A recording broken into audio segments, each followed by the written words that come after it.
The Omega Trend Indicator, which is offered for various platforms on the TradingFinder website. Traders can download the indicator file for MetaTrader 4 and MetaTrader 5 platforms from this section. And also, to learn about how it works and operates, they can read this page about the indicator.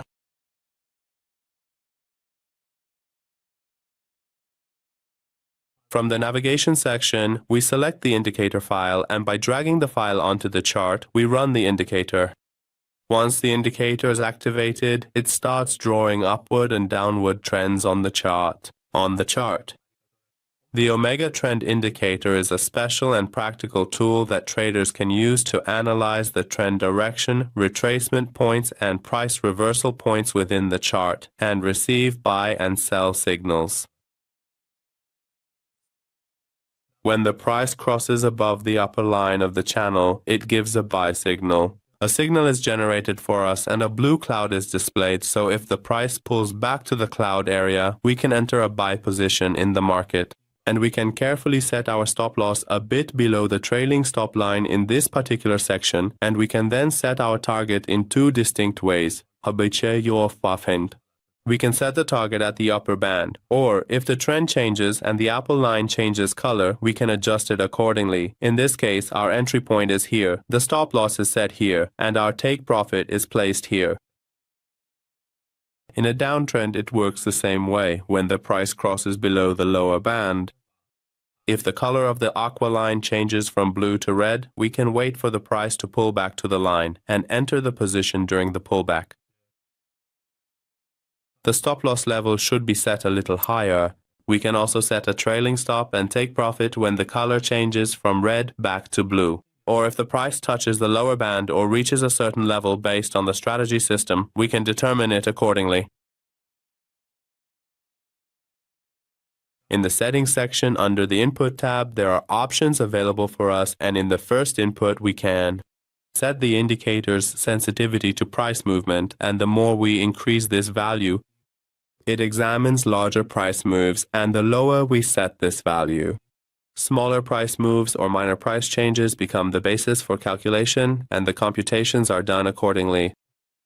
In this second input, we can specify the length for calculating the price average per candle or the ATR calculation period, and the higher we set this number, the greater the indicator's lag in calculating the price average becomes. But it achieves higher accuracy the more we increase this value. If we decrease this value, the indicator's lag in price calculation is reduced, but the accuracy of the signals also decreases.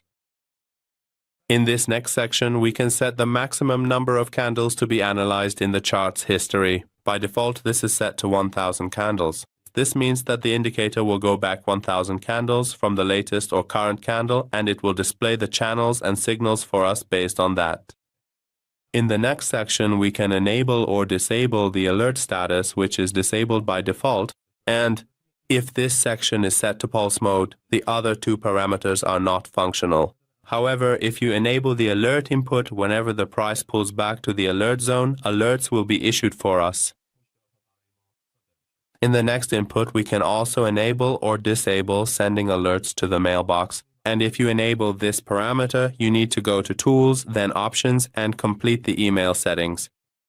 In the next parameter, we can enable or disable sending alerts as notifications to the mobile phone.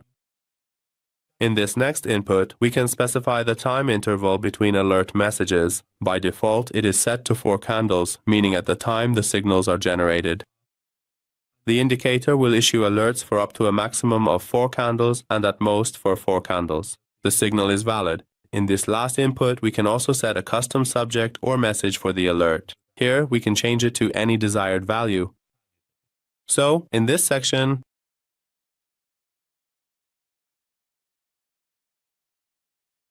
we switch to the 1-minute time frame, and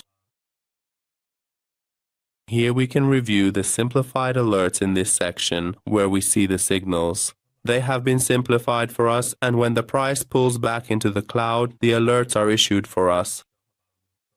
Well, friends, we've reached the end of the indicator tutorial. I would be happy if you share your comments and suggestions with us in the comments section.